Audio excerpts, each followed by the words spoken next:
மானம் குறையும் இன்னு மாசு படியும் இன்னு வீணா கதை முடிஞ்சு போச்சு.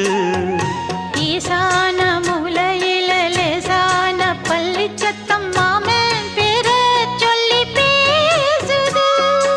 ஆறாத சோகந்தன்ன தீராம சேர்த்து வச்சு ஊரும் சேர்ந்து என்ன ஏசுது.